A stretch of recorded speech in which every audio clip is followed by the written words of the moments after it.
गावकरी मंडळी नमस्कार. गावाकडची टेस्ट मध्ये आपलं स्वागत आहे. मंडळी तुम्ही म्हणसाल दादा कुठं आल्यात, तर दादा आल्यात डायरेक्ट नाही प्रमोद दादांच्या गावाला. आता प्रमोद दादा कोण मागं मी तुम्हाला सांगितलं होतं बघा. आता परत एकदा परिचय करून देतो. हे आहेत प्रमोद दादा आणि हे आहेत वहिनी. ह्यांचं का नाही गावाकडची चूल म्हणून लई मोठा चॅनल आहे हो. चुलीवरच्या वेगवेगळ्या झणझणीत रेसिपी करत असतात. नुसतं रेसिपी बघितलाच का नाही तरी मी तुमचं पोट भरल असे वेगवेगळ्या रेसिपी करतात बघा. म्हणून का नाही वरच्यावर मी इकडे येत असतो यांच्या आजच्या रेसिपी खाण्यासाठी आणि टेस्ट करायला. म्हणून मंडळी इकडं आलोय बघा. तर इकडं आल्यावर ह्यांनी आज बेत काय केलं माहिती काय, डबा भरून उघडाव हे बघा. इकडं डबा भरून का नाही मासा आणल्यात. इकडं पाठीमागच तलाव आहे तिथनं जाळी टाकून का नाही ताजं मासा आणल्यात. आणि या माशाचं एकदम झणझणीत असं गावरान पद्धतीनं मस्त कालवण होणार आहे. त्याला काय म्हणतील की गिरवी रबरबीत असा रस्सा होणार आहे. खायला लई झकास लागणार आहे बघा. त्यामुळं कसं हे जर या वहिनींच्या पद्धतीने जर रेसिपी केला असं का नाही तर नुसतं तुमचं पोट भरणार नाही तर मन बी भरेल. आणि याची चव जर मांडला जा तर जिभेवरती नुसतं का नाही नाचत राहिलं बघा. त्यामुळं आता हे शेवटपर्यंत तुम्ही व्हिडिओ बघा. आणि तोपर्यंत दादा आता आलोय तुमच्याकडे, तर जरा वावरात फिरून काय काय लावलाय ते बघूया की. होय काय झालंय बरं का दादा, आमच्याकडे ह्या वेळेला आम्ही हरभरा लावलाय, नवीन ऊस पण लावलाय, खाली आल्याचं रान पण आहे. ते आलं आता काढायला येईल, पण आला काढायला आलं का नाही पुन्हा एकदा तुम्ही यायचंय बघा त्या वेळेला. काय आपण चहा बी काहीतरी मस्त बेत त्या वेळेला पण करू नाही का. तर हे तयारीला लागा, आम्ही जरा येडा मारून येतो रानातनं. आणि वहिनी एकदम झणझणीत असं करा का नाही वावरात पार त्याचा खमंग सुगंध यायला पाहिजे बघा. आहे का नाही. हो येणार आपल्याला कसं जरा तिखट जाळ लागते हो. अहो जेवण बनवल्यानंतर ह्यो वास जो आहे का नाही, सुगंध जो आहे जेवणाचा खमंग वास, तो आमच्या जंगलातल्या प्राणी पक्ष्यांना सुद्धा लागतो. बर आपल्याला तर लागला पाहिजे. बर बघा नाही तर एखादा यायचा इकडे जंगली. चला जाऊ आपण वावरात फिरून येऊ. जाऊया चला. ग्रामीण खाद्य संस्कृतीचे दर्शन घडवणारे मराठमोळे चॅनेल गावाकडची टेस्ट या चॅनलला सबस्क्राईब करा आणि बेल आयकॉन प्रेस करा. लाईक, शेअर आणि कमेंट करायला विसरू नका. चला आमच्याकडे आलेत गावाकडच्या टेस्टचे दादा. तर त्यांच्यासाठी आज केला आहे माशाचा झणझणीत रबरबीत रस्साचा बेत. तर ते फिराय गेलेत तोपर्यंत आपण सुरुवात करूया. तर इथं घेतले ते आम्ही ताजे तलाव्यातले मासे. एक बारीक चिरलेला टोमॅटो घेतला आहे, एक मध्यम आकाराचे 2 कांदे बारीक चिरून घेतले, कोथिंबीर घेतली, आपल्या शेतातली ताजी कोथिंबीर आहे, थोडंसं आमसूल घेतलंय, कांदा लसूण मसाला चटणी आमचं घरचा, हा घेतलाय माशाचा थोडासा मसाला. इथे कांदा लसूण पेस्ट केलेली होती ती घेतली आहे, लिंबू, मीठ आणि हा घेतलाय ओल्या खोबऱ्याचा वाटण. तर आता हे पीस मी अशी पाटीत काढून घ्यायचे.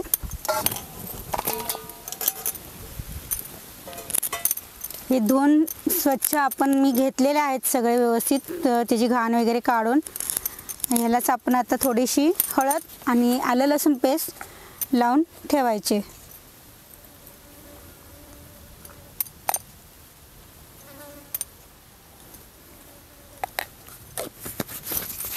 हळद टाकली, कांदा लसूण पेस्ट टाकायची,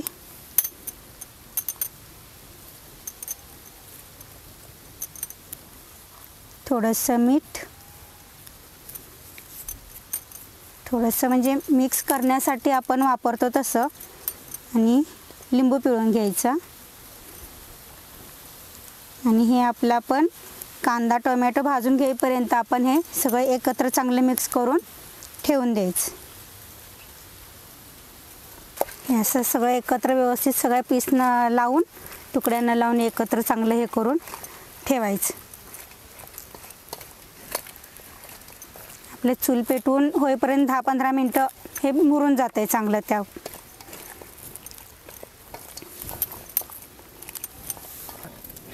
हे बघा, हे आपलं सगळं व्यवस्थित एकजीव करून झालेलं आहे. ह्याला आता थोडंसं झाकून ठेवायचं आपले.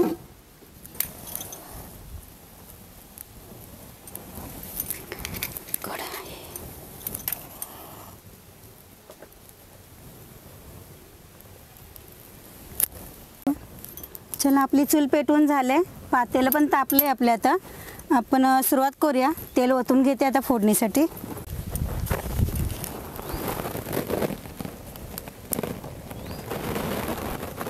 तेल टाकून घ्यायचं. तेल टाकून तापून तेल तापून घेतलंय. आता यात कांदा टाकायचा आणि चांगला खरपूस असा भाजून घ्यायचा.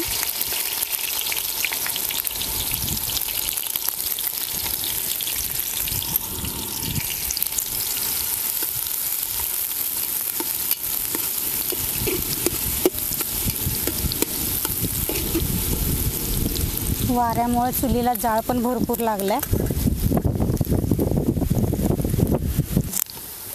कांदा आपला चांगला भाजत आलाय. यातच मी आता टोमॅटो टाकून घ्यायचे. टोमॅटो पण चांगला असा तेलात भाजून घ्यायचा.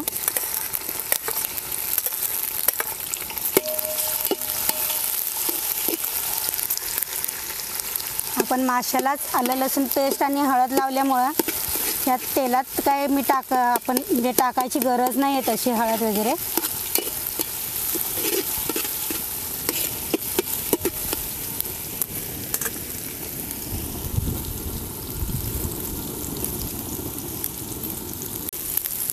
आपला कांदा टोमॅटो चांगला भाजलेला आहे. यात मी आता कांदा लसूण चटणी टाकून घेते.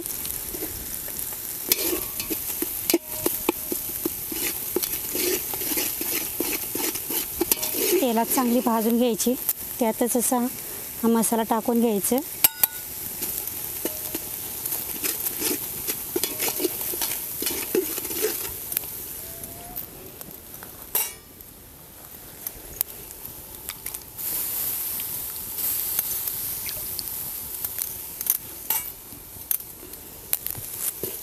चटणी भाजली की यातच आपण हे ओल्या खोबऱ्याचं वाटण केलेलं आहे ते टाकून घ्यायचे. ते पण तेलात चांगलं भाजून घ्यायचं.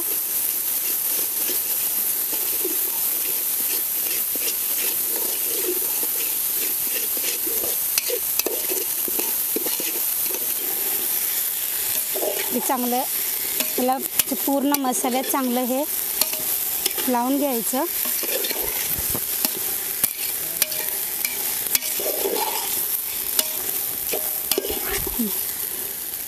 अशा पद्धतीनं चांगलं. आणि याला शिजा एवढंच आपण थोडंसं रबरबीत होईल एवढं असं पाणी घालून घ्यायचं. माशाला काही जास्त शिजायला वेळ लागत पण नाही आणि जास्त पाणी पण नाही लागत.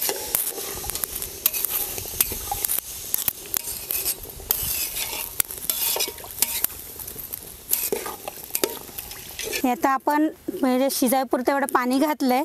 ह्यात आता चवीपुरतं थोडंसं अजून मीठ घालते मी. मगाशी घातलंच होतं मी, तरी पण अजून थोडं वरनं घालते. आणि यात थोडंसं आपण आमसूल घालणार आहे जेणेकरून त्याची चव अजून चांगली होईल.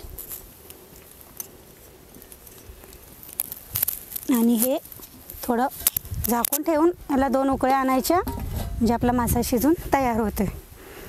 मका केल्या.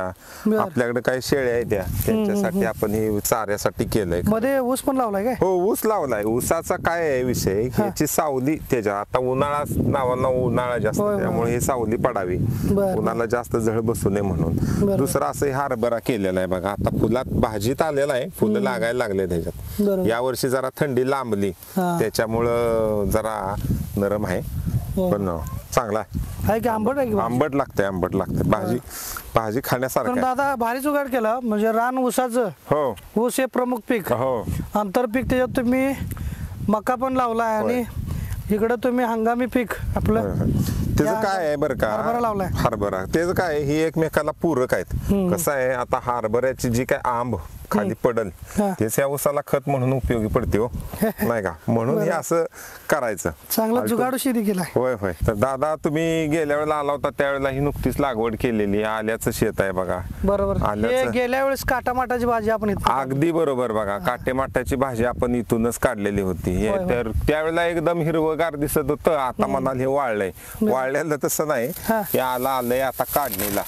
काय बघा हे जरी उपटून निघालं ना त्या पाठीमाग असले असणार बघा त्याचे ठोंब.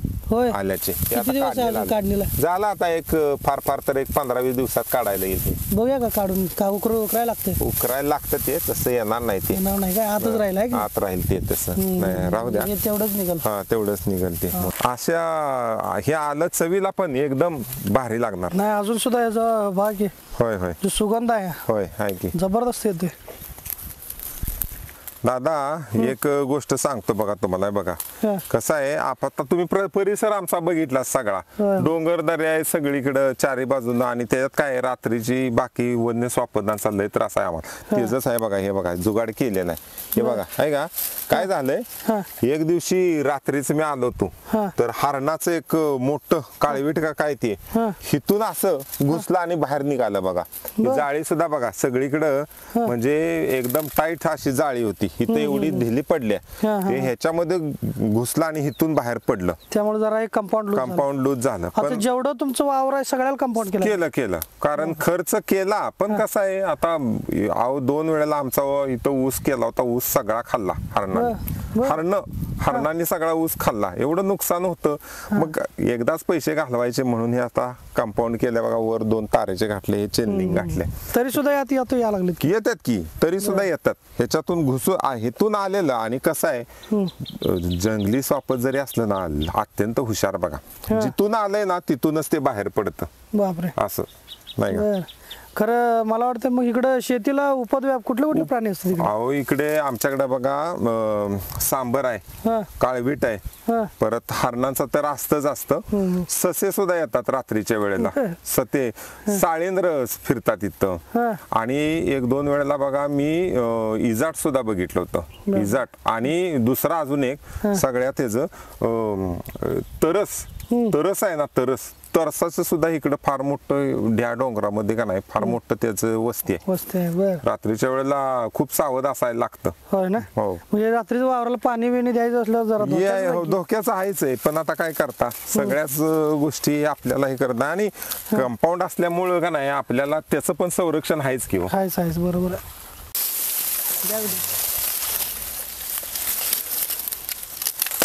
ऊस काढणीला आलाय म्हणायचं मग. होय होय आहे की नाही. गेला दादा ऊस एकदम गोड आहे की. आता काढणीला आला ऊस, त्याच्यामुळं सेंद्रिय वापरतात त्यामुळे गोड झाला आहे की नाही. मऊ आहे एकदम. नाहीतर एक ऊस खायला लागलो की राव तुटत नाही, साल निघत नाही आणि फार वट फाटते, तोंड फाटते. एक नंबर ऊस आहे. मंडळी विषय काय माहिती आहे काय, प्रमोदांच्या इथं मळ्यात आता आपण फिरालोय. प्रमोदांची भरपूर शेती आहे या ठिकाणी. आणि जिथनं असं लांब ना आम्ही आलो की नाही, आजूबाजूला सगळं डोंगर आहे बघा. त्यामुळे इथं कसं शेती करणं म्हणजे एकदम रिस्क घेऊन करावं लागते. कारण इकडं जंगली वेगवेगळे प्राणी आहेत आणि ते प्राणी नुसतं माणसालाच त्रास नाही तर इकडं शेताला बी त्रास असते. काय कोल्हे असतात, हे ते शेतीचं नुकसान करतात. त्यामुळं प्रमोदांनी भरपूर मोठा खर्च करून का नाही हे सगळं असं मजबूत कंपाऊंड केलं आहे बघा. तरीसुद्धा काय ठिकाणावरून असे कुठेतरी प्राणी आत गोष्टी येत असतात.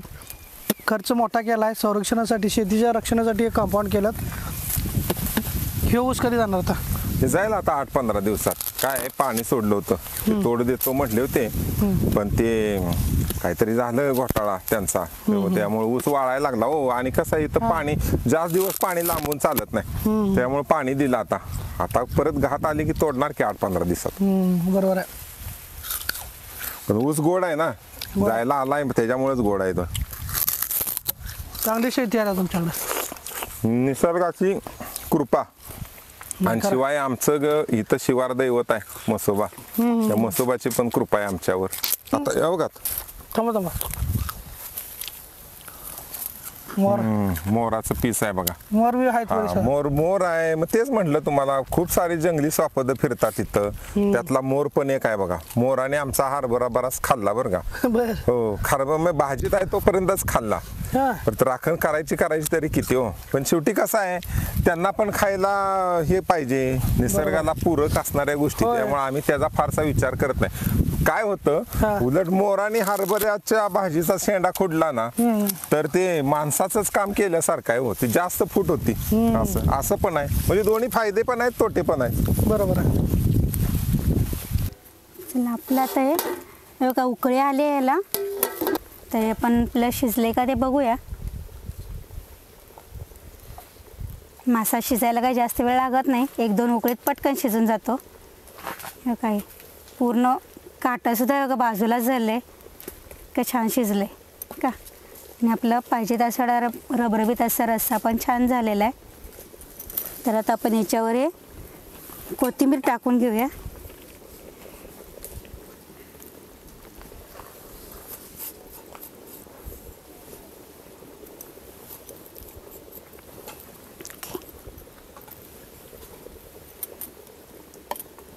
चला, तर आपल्या अशा पद्धतीनं हे आपलं माशाचं कालवण तयार आहे. आपण आता खायला घेऊया.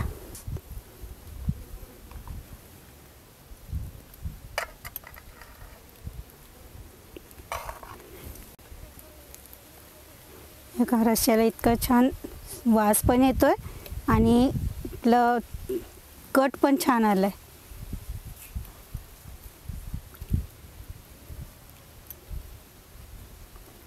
हे बघा, मस्तपैकी ह्याचा सुगंध पण छान येतोय, कट पण छान आलाय आणि माशाची रबरबीत भाजी पण आपली तयार आहे. तर या खायला सर्वांनी. दादा हा वाढून घेतलंय बघा. हो एकदा आता खाऊन बघा कसं झालंय. दिसताना तर झणझणीत वाटतंय. होय होय आता मी कुस्करूनच घेतोय बघा. होय ना. होय तर मंडळी या जेवायला मस्तपैकी का नाही हे झणझणीत माशाचं कालवण झाले बरं का. चुरून खाल्याशिवाय मजा नाही. लिंबू पिळा हा लिंबू पिळतो पहिलं. आणि मोकळ्या हवेत असल्यामुळे तरी त्याला फारच मजा आहे. हाय की नाही. ही मजा हॉटेलात भेटेल होय. नाही भेटणार. असली मजा भेटते राव हॉटेल मध्ये. मग काय. या मंडळी जेवायला मस्तपैकी तयार झाले. तर आता हे मस्त अगदी जेवण झालं बरं का. मस्त झाले ना. रस्सा अगदी चविष्ट आणि खास झाला. खरंच झाला. एक नंबर. दादा हा मस्तपैकी रस्सा पिऊ उचलून प्या बरं बघा एकदा. असं म्हणताय. होय तुम्ही पण हो. रस्सा उचलून पिण्यात मस्त आनंद आहे. हा मी पण बघा घेतो. तुम्ही दोघांनी म्हटले मस्त म्हणते. मी जरा लास्ट फायनल एक निर्णय सांगतो थांबा. वाढ झाले खरं. कसं काय. हा? एकदम एवढं स्वादिष्ट झालंय. हा. बापरे, म्हणजे रस्सा पिण्यात सुद्धा मजा आहे. भाकरी खाव का नुसता रस्साच पिऊ झालं मला आता. मासा एकदम जेवढा मासा ताजा ना तेवढा मासा चवीला जास्त. आणि दुसरं असं इथलं वातावरण आणि इथलं पाणी निसर्गाच्या सानिध्यात असल्यामुळं त्याच्यात एक वेगळीच मजा आहे. निसर्ग सानिध्यात एवढं सगळं हे असं आणि त्याचं जेवणाचा स्वाद सगळं योग जुळून आला दादा. होय होय. हा व्हिडिओ तुम्ही फेसबुकवर पाहत असाल तर आपल्या गावाकडची टेस्ट या फेसबुक पेजला लाईक व फॉलो करा. आणि हा व्हिडिओ यूट्यूबवर पाहत असाल तर आपल्या चॅनलला सबस्क्राईब करा आणि बेल आयकॉन प्रेस करा.